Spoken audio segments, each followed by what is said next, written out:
하나님의 말씀 고린도후서 9장 1절부터 15절까지 말씀 보겠습니다. 고린도후서 9장 1절에서 15절까지 말씀입니다. 하나님의 말씀을 함께 읽습니다. 성도를 섬기는 일에 대하여는 내가 너희에게 쓸 필요가 없나니 이는 내가 너희의 원함을 알미라. 내가 너희를 위하여 마게도냐인들에게 아가야에서는 1년 전부터 준비하였다는 것을 자랑하였는데 과연 너희의 열심이 더 많은 사람들을 분발하게 하였느니라.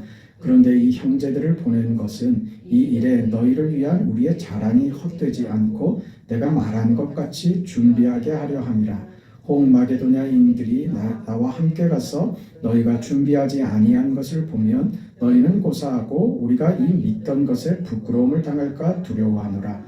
그러므로 내가 이 형제들로 먼저 너희에게 가서 너희가 전에 약속한 연보를 미리 준비하게 하도록 권면하는 것이 필요한 줄 생각하였노니 이렇게 준비하여야 참 연보답고 억지가 아니니라. 이것이 곧 적게 심는 자는 적게 거두고 많이 심는 자는 많이 거둔다 하는 말이로다. 각각 그 마음에 정한 대로 할 것이요 인색함으로나 억지로 하지 말지니 하나님은 즐겨내는 자를 사랑하시느니라. 하나님이 능히 모든 은혜를 너희에게 넘치게 하시나니 이는 너희로 모든 일에 항상 모든 것이 넉넉하여 모든 착한 일을 넘치게 하게 하려 하심이라. 기록된 바 그가 흩어 가난한 자들에게 주었으니 그의 의가 영원토록 있느니라 함과 같으니라. 심는 자에게 씨와 먹을 양식을 주시는 이가 너희 심을 것을 주사 풍성하게 하시고 너희 의의 열매를 더하게 하시리니 너희가 모든 일에 넉넉하여 너그럽게 연보를 함은 그들이 우리로 말미암아 하나님께 감사하게 하는 것이라. 이 봉사의 직무가 성도들의 부족한 것을 보충할 뿐 아니라 사람들이 하나님께 드리는 많은 감사로 말미암아 넘쳤느니라. 이 직무로 증거를 삼아 너희가 그리스도의 복음을 진실히 믿고 복종하는 것과 그들과 모든 사람을 섬기는 너희의 후한 연보로 말미암아 하나님께 영광을 돌리고 또 그들이 너희를 위하여 간구하며 하나님이 너희에게 주신 지극한 은혜로 말미암아 너희를 사모하느니라. 말할 수 없는 그의 은사로 말미암아 하나님께 감사하노라. 아멘.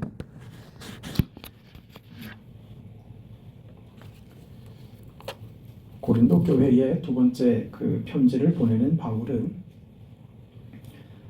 신앙이란 무엇인지를 설명하는 와중에 이제 8장, 9장 이 두 장에 걸쳐서 그 헌금에 대한 이야기를 하고 있습니다. 이 연보는 그 예루살렘에 그 큰 흉년이 들었던 것이 계기가 됐죠. 예루살렘에 큰 흉년이 들므로 예루살렘 교회의 교인들이 굉장한 어려움을 겪었습니다. 지금도 그렇습니다만은 당시에도 예수 믿는 사람들, 교회에 출석하는 사람들은 되게 힘없고 약하고 가난한 자들이 많았습니다. 저들의 약함이 예수를 구주로 믿고 따르는 어떤 계기가 동력이 되기도 했던 것 같습니다. 그 예루살렘 교회의 그 어려운 소식을 듣고 고린도 교회가 이 일에 연보를 하겠다고 자청하여 나섰죠. 그리고 뒤에 그 그리스 북부 지역이 되는 그 마케도냐 지역의 교회들이 뒤이어서 우리도 이 일에 연보를 하겠다 하고 동참을 하죠. 그래서 마케도냐 지방의 그 교회들은 예루살렘 교회에 많은 연보들을 했고 그것을 이제 전달하려는 참입니다. 그런데 고린도 교회에는 연보를 하겠다고 그 결심한 지가 1년이 지났는데도 아직 그 일이 마무리가 되지 않고 있는 참입니다.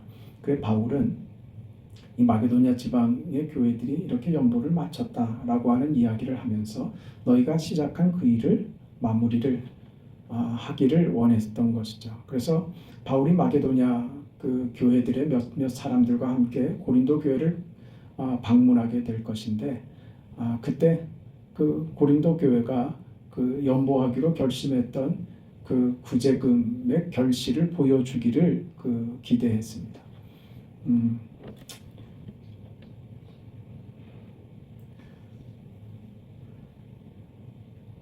고린도 교회는 먼저 이야기했지만 아직 마무리하지 못한 이 일로 인해서 바울이 만약에 그 마게도냐 사람들과 같이 고린도 교회를 방문했을 때 1년 전부터 먼저 자신들이 이야기를 꺼내서 시작된, 그래서 마게도냐 지방의 교회들이 뒤에 동참하게 돼서 이루어진 이 일이, 마게도냐는 다 이루어졌는데 그 고린도 교회가 이 일에 어떤 결과를 내놓지 않으면 좀 당황스러운 상황이 되지 않습니까? 바울이 어떻게 했겠어요? 고린도 교회를 막 자랑하지 않았겠습니까? 고린도 교회의 이 결심을 자랑하고 해서 마게도냐 교회들도 기쁘게 동참을 했던 일인데, 막상 가보니까 이건 말만 그렇고 아무것도 안 하고 있더라. 이렇게 되면 곤란하잖아요.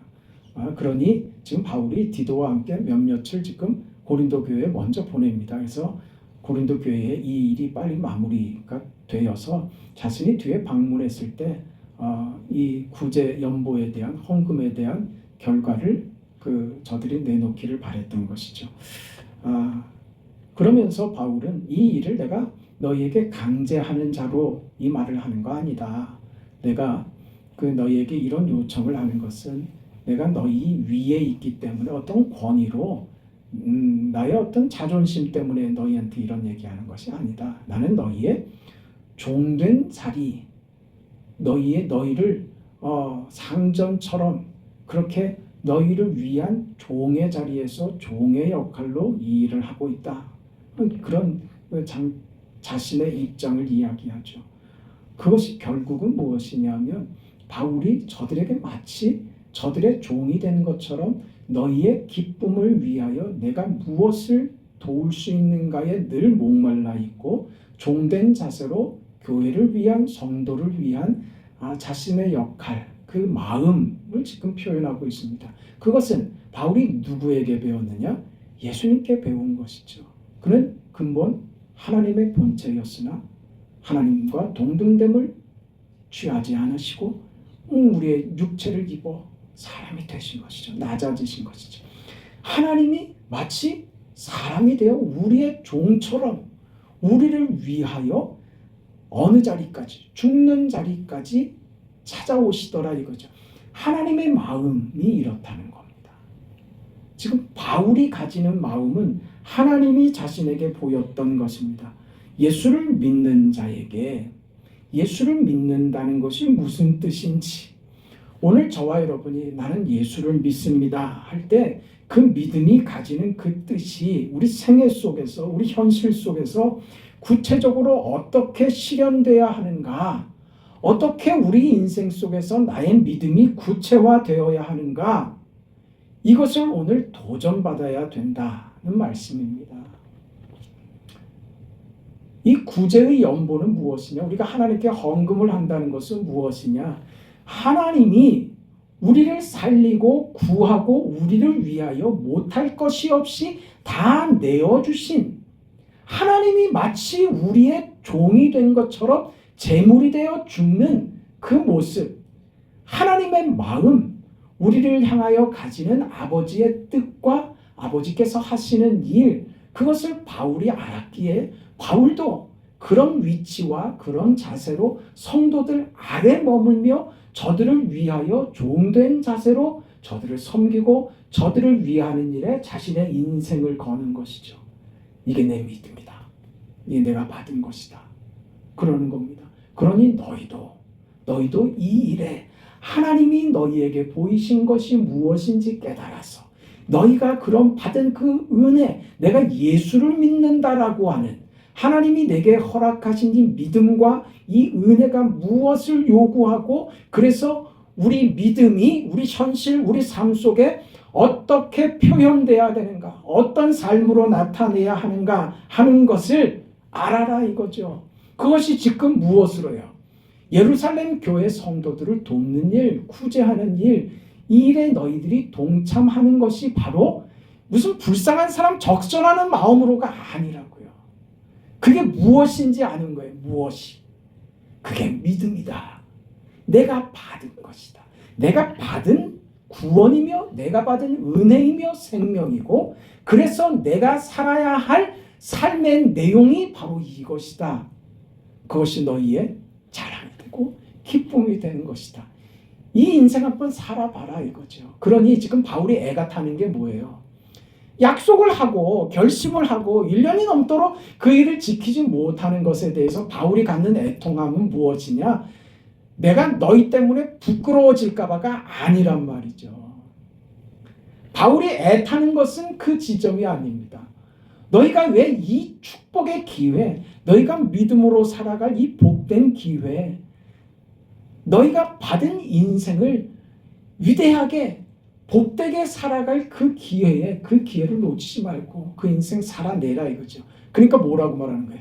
연보 반드시 해라 이렇게 말을 하는 거예요. 그 헌금 약속했으니 반드시 내놔라. 안 내놓으면 하나님한테 혼난다. 그 약속한 거 아니야? 하나님 앞에 약속한 거 너희 그 약속 어기면 무슨 벌을 받으려고 하느냐? 그런 의미가 아니란 말입니다. 너희가 품었던 그 마음이 얼마나 위대한 마음인 줄 아느냐? 이건 믿음 없이는 가질 수 없는 마음이다. 그 마음은 하나님께서 우리에게 나타내신 아버지의 마음 아니더냐? 나도 그 아버지의 마음을 깨달아서 예수님의 그 삶을 깨달아서 내 인생 속에 그 삶을 현실로 살아내려고 조금 애쓰고 있다. 너희 한번 생각해 봐라 이거죠. 내가 이 일로 내게 무슨 보탬이 되냐? 내가 무슨 이익을 얻냐 이거죠. 바울이 얻을 게 뭐가 있습니까? 바울이 뭘 이익을 얻기 때문에 바울 자신에게 무슨 도움이 되기 때문에 성도들에게 고린도 교회에게 이 요구를 하느냐? 그렇지 않다는 거죠. 내게 무슨 이익이 있냐? 나의 마음, 나의 간절함, 내가 기대하고 내가 너희들에게 이런 요구를 하는 나의 이유는 단 한 가지밖에 없다. 그게 뭐예요? 너희 인생, 너희 복된 삶을 살아가는 것이 너희에게 복된 기회고 그게 믿음으로 사는 것인데 그걸 놓치지 마라. 제발 놓치지 마라. 제발 믿음으로 살아봐라. 믿음으로 살면 얼마나 좋은지 아냐? 그 애가 타는 거예요. 그렇게 살아봐라. 그게 얼마나 좋은 줄 아냐? 근데 왜 애가 탈까요? 그게 어렵습니다. 우리한테는 그게 어렵단 말이에요. 연보하는 일이 어렵다고요. 오늘 성경은 뭐라 그랬어요? 뭐라고 했습니까? 각각 그 마음에 정한 대로 할 것이요 인색함으로나 억지로 하지 말지니. 이 말씀 우리가 부딪히면 이 말씀을 대하면 늘 마음에 걸립니다. 인색함으로나 억지로 하지 말지니 하나님은 즐겨내는 자를 사랑하시느니라. 여기에 늘 걸리죠. 왜요? 인색한 마음이 없습니까? 왜 물질 앞에 왜 우리가 인색한 마음이 안 생겨요? 헌금하는 거 어려운 겁니다. 우리가 하나님께 헌금을 하는 거, 연보하는 거 어려운 거예요. 그거 어렵다고. 그러니까 고린도 교회도 1년 동안 그 일을 실행하지 못하고 쩔쩔매고 있죠. 이렇게 하겠다고 작정을 했는데 이게 안 되는, 실행이 안 되는 거예요. 여러분, 우린 그렇지 않습니까? 이게 얼만데 싶으면 이게 손이 떨리지. 이걸로 뭘 할 수 있는데. 이 연보는요, 우리 신앙에 그래서 어떤 척도가 돼요. 대부분의 경우에 보면 연보하는 것을 보면 그 개인의 신앙을 대충 가늠할 수 있습니다. 양의 문제가 아닙니다. 크기의 문제가 아닙니다. 즐겨하는 것인가? 이게 어렵습니다. 이게 어렵다고요. 그럼 바울이 애가 타는 거예요. 바울은 지금 뭘 드렸어요? 생명까지 드리잖아요. 그렇지 않습니까? 고린도후서 11장에 가면 바울이 이런 얘기합니다. 11장 22절부터 보면 그들이 히브리인이냐? 나도 그러하다. 그들이 이스라엘인이냐? 나도 그러하며 그들이 아브라함의 후손이냐? 나도 그러하다. 그들이 그리스도의 일꾼이냐? 정신없는 소리를 하거니와 나는 더욱 그러하도다.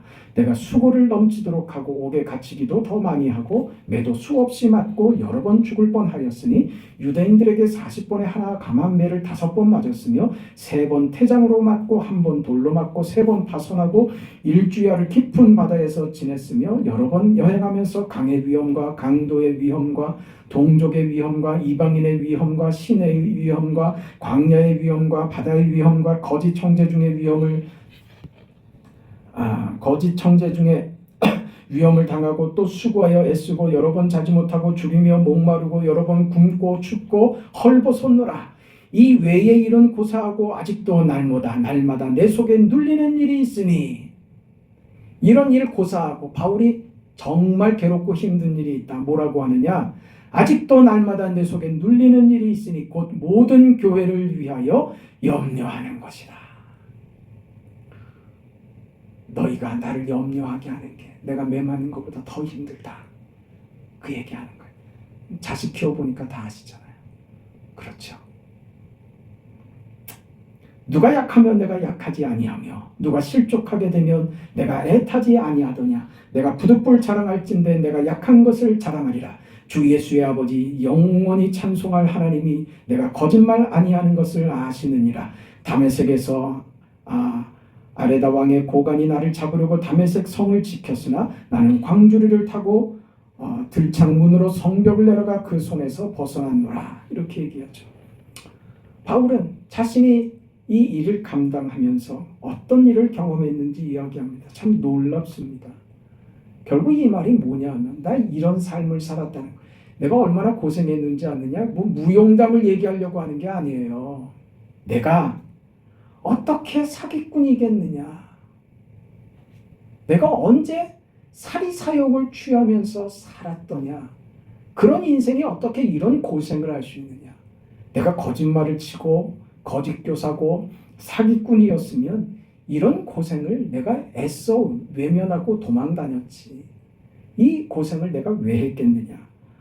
사기꾼이고 거짓교사라면 내가 어떤 이익을 찾기 위해서 그랬을 것인데 나에게 무슨 유익이 있었고 나에게 무슨 보상이 있었더냐? 내가 뭘 누리며 내가 세상에 어떤 것으로 배상받고 보상받고 이익을 누리며 살았더냐? 40에 하나 감암매를 5번을 맞고 태장을 3번이나 맞고 돌로 맞고 강의 위험, 바다의 위험, 시내의 위험, 강도의 위험을 당하고 굶고 춥고 헐벗고 하는 이런 내 인생, 내가 살아서 너희의 기쁨이 되고 싶고 너희의 자랑이 되고 싶어서 나는 이 인생을 살고 있다. 이렇게 고백하는 거예요. 그러니 뭐라고요? 무슨 말 하고 싶은 거예요? 무슨 말? 나는 너희의 자랑이 되고 싶다. 나는 너희를 돕고 싶다. 나는 너희의 기쁨이 되고 싶다. 너희가 자랑받는 인생이 되기 위하여 내가 희생의 밑거름이 되고 싶다. 이거 누구한테 배워요? 예수님께 내가 배웠다. 그러는 것이죠. 그러니까 뭐 하라고요? 그러니까 연보하라 이 말인 거예요. 그러니까 단지 돈을 내어서의 문제가 아니라 그게 너희의 기쁨이며 너희의 자랑이 된다는 것을 모르냐? 한번 해봐라 이거예요. 내가 이렇게 요구하는 것이 나조차고 하는 일이 아니라는 것을 이렇게 설명하는 거예요. 내가 사기꾼이냐? 내가 무슨 나의 이익을 구하고자 너희에게 이런 말을 하고 너희에게 이런 요구를 했더냐? 이것이 너희의 명예가 되고 자랑이 되고 기쁨이 되고 이것이 너희 인생 믿음으로 산다는 것이 이렇게 귀하고 이렇게 감격적이며 믿음으로 사는 삶에 하나님이 함께 하시는 인생이라는 것이 이렇게 귀한 것이구나 하는 것을 너희로 깨달아 알기를 원한다 이거죠. 그래서 지금 바울은 애가 타는 겁니다. 목사가 애가 타는 거는 바로 이 지점에 있어요. 정확히 이 지점입니다. 말로 해도 안 하거든요. 말로 해서 안 듣습니다. 안 따릅니다. 얼마나 고집이 센지. 자기 고집이 왕이에요. 자기가 왕인데 자기 생각대로 합니다. 여러분 제가 그 SFC 사역을 할 때 중고등부, 대학부 친구들 사역을 할 때 설교 시간에 눈을 감고 자는 게 어디 있어요? 다 눈이 튀어나올 것 같이 쳐다보고 있어요. 정확한 표현입니다. 제가 이 녀석들에게 제가 그 흡입되는 것 같은 경험을 늘 했어요. 예배 시간 설교를 할 때마다 그 눈들이 막 눈이 얼마나 커지는지, 그래서 눈물이 글썽글썽해. 그래서 예배를 드리는데요. 그 속에 제가 그 흡입되는 것 같은 느낌을 받았어요. 그 말씀을 받아들이는 게, 그 스펀지처럼 그 받아들이는데, 그래 그 예배가 저에게는 그 평생 잊혀지질 않습니다. 제가 그 SFC 아이들을 가르치고 하는 사역을 끝내고 청년들을 가르치는데, 물론 그 SFC 사역을 하면서도 청년들도 같이 하곤 했습니다만 청년만 맡아서 할 때 규모가 있는 교회였으니까 달라요. 다릅니다. 자기 이해관계가 다 들어가 있거든요. 세상 살면서 자기가 재단들을 다 해놔서 말씀도 가려서 들으려고 하는 그런 태도가 있어요. 그 맡은 지 한 2달 됐나요? 2달도 안 됐을 겁니다. 어딜 기도하러 가자고 하고서 강화도에 있는 작은 집이 비어 있어서 그 청년 중에 한 사람이 그 아버지가 그 집을 구입을 해서 주말마다 이렇게 가시는 그런 집이 있었어요. 그 빈 집에 1박 2일로 가서 저녁에 이제 기도의 시간을 갖는데 기도를 안 하는 거예요. 기도를 안 합니다. 소리는 내는데 제가 볼 땐 기도를 안 하는 거예요. 막 속에서 막 끓어오르는데요. 도저히 못 참겠는 거예요. 그래서 기도를 하고 있는 놈들을 향해서, 그 놈들이라고 할 수도 없습니다. 저하고 나이도 1-2살 차이밖에 안 났고 저보다 심지어 나이가 4-5살쯤 많은 그런 그 청년들도 있었습니다. 그래서 제가 혼을 냈어요. 기도를 딱 중단시키고서 벼락같이 소리를 질렀어요. 이 나쁜 놈의 새끼들. 그러니까 기도를 하더라고요. 나중에 하는 얘기입니다. 그때 제가 전도사 시절입니다. 전도사님, 그때 하늘에서 하나님이 벼락을 내리시는 줄 알았어요. 생전 경험해 보지 못한 일이었겠지. 근데 하나님이 그렇게 해서라도 은혜를 주셔서 그 밤에 뜨겁게 기도를 했던 그런 기억이 있습니다. 작년부 그 교구 사역을 하면서는요, 설교가 이렇게 힘들다는 걸 그때 경험했어요. 안 들으려고 하는 태도들도 제가 많이 봤고요. 심지어 어떤 줄 아세요? 그건 그 느끼는 겁니다. 그건 그 목사가 아니라 누구라도 와서 그 강단에 서보면 누구라도 알 수 있습니다. 은혜를 받지 않으려고 드는 사람들, 분위기가 그렇습니다. 은혜 받으면 안 돼. 왜 그 경험들이 있었던 부정적인 경험들. 그 제가 그 한국 교회의 그런 시절들이 가졌던 그 장점들과 긍정적인 효과들을 알지만 그걸 바르게 하지 못했기 때문에 나타난 부정적인 그 결과들도 제가 확인을 합니다. 교회는 절대 그러면 안 돼요. 교회는요, 예배는 특히나 무슨 감정을 부추겨서 그것으로 흥분을 시켜서 무슨 흥분된 상태에서 무슨 결단과 결심을 유도해내는 것은 그거 아닙니다. 근데 과거에 그걸 많이 했거든요. 그럼 뭐 했습니까? 저 그거 잘합니다. 내가 안 해서 그렇지. 내 기도의 인도를 얼마나 많이 한 사람인데요. 여기서 제가 자제하고 있는 겁니다. 흥분할까 봐. 흥분으로 가면 안 돼요. 보혈 찬송 몇 곡 하고요. 이렇게 하면 다들 그냥 마음에 찌릿찌릿하고 이상해져. 저는 그게 감정적인 것으로 가면 안 된다는 생각에 그리 안 하려고 합니다. 그게 과거에 부흥회하면서 실컷 은혜 받게 재밌는 얘기 이런저런 얘기하면서 배꼽 빠지게 웃겨놓고 나중에 보혈 찬송 몇 곡 하면서 일으켜 세워놓고서 그걸 또 저거 했잖아요. 그때 다 저거 했잖아요. 그때 결신하게 하고 작정하게 하고 그 뭐 했어요? 헌금하게 했죠. 그래서 무슨 부흥사가 오면 담임 목사와 그렇게 그런 얘기를 합니다. 목사님, 교회 필요한 게 뭐가 있습니까? 차가 한 대 필요합니다. 그럼 차 한 대 만드는 거예요. 부흥회하면서. 저는 그걸 혐오한단 말이에요. 근데 우리가 그런데 넘어갔다고. 그런 부정적인 것들 때문인지 은혜 받지 않으려고 애를 쓰는 게 딴짓하는 거지. 여러분 이거 얼마나 불행한 거냔 말이에요. 지금 바울이 뭐 때문에 애가 타고 제발 좀 해봐라. 이게 얼마나 귀한 것인 줄 아느냐? 신앙은 우리 계속 얘기하잖아요. 신앙은요. 부정적인 것으로 뭘 안 하는 것으로 가면 얻을 게 아무것도 없다고요. 한번 물어볼까요? 믿음으로 신앙생활 했는데 그 생활이 뭐였습니까? 라고 물으면 뭐라고 대답하겠어요? 우리 기껏 하는 대답들이 되게 예상되는 대답들이 뭔지 아세요? 신앙 행위였다고요. 종교 행위들 이거 했습니다. 이 말밖에 할 줄을 모른단 말이에요. 교회 갔다 기도했다 찬송했다. 그 행위를 말하는 것이 아니라 그 신앙이 내 인생을 어떻게 바꿔버렸는지 내 속에 절망감이 찾아오고 내 속에 낭패감이 찾아왔음에도 내가 꿋꿋이 내 인생을 버티게 하고 늘 감사와 찬양이 내 인생을 지배하도록 이 믿음이 만들더라. 그걸 나는 날마다 경험했다. 나는 눈물 속에서 감사를 발견했고 하나님 앞에 예배할 때마다 그 말씀이 나를 살리더라. 그게 신앙생활 아닙니까? 이 말이에요.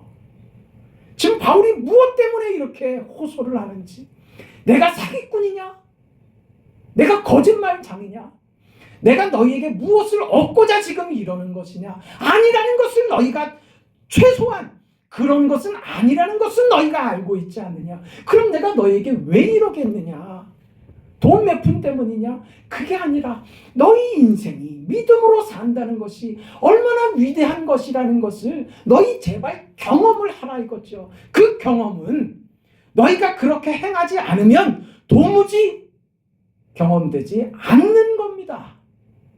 그저 종교적인 삶으로 그저 신앙 행위로만 머물러서는 나는 구원받았습니다. 나는 천국 갑니다. 그거 외에 도대체 뭘 할 말이 있고 네 인생으로 증언할 것이 도대체 뭐가 있냐 이 말이에요. 하나님이 우리를 구원하셨는데 우리를 구원하신 하나님의 뜻, 우리에게 믿음을 주신 아버지의 뜻이 우리 인생 속에서 겨우 이 정도로 견디기 힘들고 어렵고 답답하면 하나님 도와주세요 하는 정도로 그저 세상에 끌려다니는 그런 삶을 주시려고 하나님이 우리에게 믿음과 은혜와 구원을 허락하셨겠느냐. 그렇게 아무것도 아닌 것 같은 인생 아니다 그 말이죠. 그걸 너희는 왜 너희 신앙을 그렇게 소극적이고 비극적이고 그렇게 아무것도 아닌 것처럼 너희 인생을 그렇게 없수이 그렇게 아무것도 아닌 것처럼 너희 인생을 가볍게 대하냐. 살아봐라. 제발 살아봐라. 그게 지금 뭐라고 나왔어요? 헌금해라. 그 말로 나온 거예요. 헌금이 중요한 게 아니라 그 인생을 살아봐라. 그 인생을 한번 네가 받은 것을 생각해서 내가 받은 인생이 구원이 하나님이 내게 허락하신 삶이 이런 것이지. 그러니 나도 하나님이 허락한 인생을 멋지게 위대하게 한번 살아야지 하면서 내게 있는 것을 줄 수 있는 그 여유와 넉넉함을 내가 이럴 수 있었다니 이걸로 가는 거예요. 여러분 모세가 시내산에 올라가서 돌판에 쓰인 십계명을 받아 내려옵니다. 받아 내려오는데 기가 막히죠. 백성들은 그 모세를 기다리다가 지쳐서 저들이 하나님을 대신해서 금송아지를 만듭니다. 그 앞에 절을 하고 난리가 났어요. 모세가 얼마나 화가 났겠어요. 그 돌판을 내려 던져버립니다. 그때 하나님께서 모세에게 무엇이라고 말씀하냐면 이 녀석들을 다 쓸어버리고 내가 새로이 민족을 만들까? 이 녀석들을 다 없애버리고 하나님이 새로운 사람들을 만들어서 저들로 이스라엘을, 저들로 하나님의 백성을 삼을까? 그때 모세가 뭐라고 대답합니까? 하나님, 그러실 것이면 하나님, 저들과 함께 죽여주세요. 저들 없이 저는 의미 없습니다.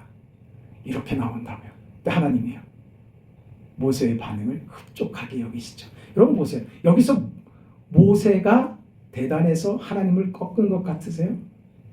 하나님의 본래 마음이 그러셨을까요? 아니란 말이에요. 그거 우리가 알죠. 그럼 모세는 어떻게 이럴 수 있었느냐 말이죠. 어떻게? 하나님을 아는 거예요. 그래서 그럴 수 있는 거예요. 우리가 하나님을 알면요, 하나님과도 마치 딜을 하는 것 같지 않아요? 하나님 차라리 날 죽이세요. 이렇게까지 나올 수 있다니까요. 이게 하나님이 우리 한 사람 한 사람을 대하시는 하나님의 방식이라고요. 그럴 수 없습니다 하는 것이죠. 그걸 하나님이 다 용납하고 받아주시는 것이라고요. 우리 믿음이 어디까지요? 이 자리까지요. 이 자리까지 갈 수 있는 거예요. 하나님이 어떤 분인지 알기 때문에. 그래서 지금 바울이 지금 고린도 교회를 향하여 이렇게 할 수 있는 거예요. 하나님,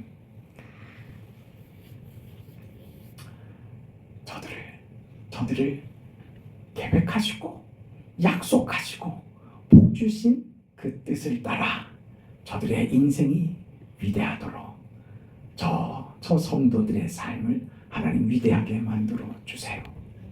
저들의 생애를 받아주세요. 복된 생애로 만들어 주세요. 그런 하나님이시잖아요. 이렇게 할 수 있는 거예요. 이게 뭐라고요? 이게 바로 고린도 교회가 예루살렘 교회를 위하여 연보할 수 있는 마음. 바울이 고린도 교회 성도들을 위하여 하나님 앞에 간구할 수 있는 그 믿음, 바로 이 자리에 있는 거예요. 하나님 앞에서 우리 인생을, 하나님, 제 인생을 하나님께서 구원하시고 믿음을 주시고 하나님이 계획하신 위대한 인생을 살도록 허락하셨다면, 모세가 위대한 인생을 살았고 바울이 위대한 인생을 살았던 것처럼, 하나님, 저들이 위대해서 위대한 인생을 산 것이 아니라 모자라고 부족한 인생이며 하찮은 인생이지만 저들이 위대한 인생을 살 수 있었던 것처럼, 하나님, 오늘 나를 그 위대한 인생을 살도록 허락하신 것 아닙니까? 그렇다면 하나님, 제게도 위대한 인생길을 살아낼 수 있도록 허락해 주세요. 그 길을 살아보겠습니다. 한번 그 길을 걸어가 보겠습니다. 오늘 성경의 표현대로 뭐예요? 연보하겠습니다. 이거죠. 연보하겠습니다. 내 인생을 드리겠습니다. 하나님 앞에 제 인생을 올인합니다. 하나님 앞에 내 인생을 바칩니다. 이것이 하나님이 내게 내 인생을 살리고자 내 인생에 하나님께서 하신 방법이며, 하나님이 내 인생에 하나님이 쏟아 부으신 생명이며 구원이며 피값이라는 것을 내가 압니다. 그것을 받았으니 나도 하나님 앞에 주께서 나에게 행하신 것처럼 내 인생을 하나님 앞에 그렇게 바치는 인생으로 살겠습니다. 믿음이 없으니 믿음을 주세요.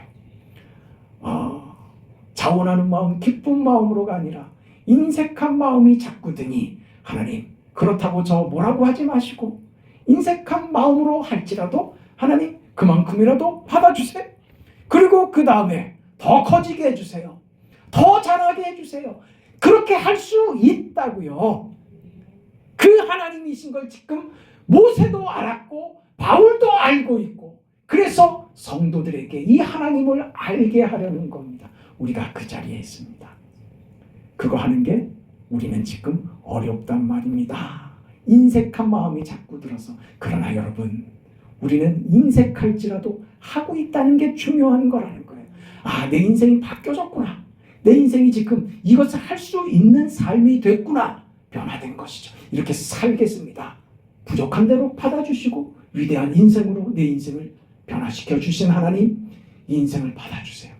더 넓게 가게 하시고 더 멀리 가게 하시고 더 위대하고 더 찬란해지고 더 빛나게 해주세요. 그래 봐라. 그렇게 한번 살아봐라. 아멘 하시는 여러분 인생 되시기를 축원합니다. 하나님 감사합니다. 영광의 뜻을 따라 살아가는 우리의 걸음이 되도록 축복하여 주시옵소서. 믿음으로 산다는 것이 얼마나 위대하며 하나님께서 우리 인생을 붙드시어 우리에게 허락하시는 우리 생이 얼마나 대단한 것인가 하는 것을 알고 우리에게 믿음의 믿음을 더하셔서 주님의 뒤를 따라가는 위대한 믿음의 용사들로 이 땅을 살아가게 하여 주시옵소서. 온갖 세상의 것들을 이겨낼 수 있는 믿음, 용기, 담대함, 주님으로 사는 기쁨과 감격과 찬송과 넘치는 기쁨이 우리 삶을 충만케 하여 주옵소서. 예수님의 이름으로 기도합니다. 아멘. 하늘에 계신 우리 아버지여, 이름이 거룩히 여김을 받으시오며 나라가 임하시오며 뜻이 하늘에서 이루어진 것 같이 땅에서도 이루어지이다. 오늘 우리에게 일용할 양식을 주시옵고 우리가 우리에게 죄 지은 자를 사하여 준 것 같이 우리 죄를 사하여 주시옵고 우리를 시험에 들게 하지 마시옵고 다만 악에서 구하시옵소서. 나라와 권세와 영광이 아버지께 영원히 사옵나이다.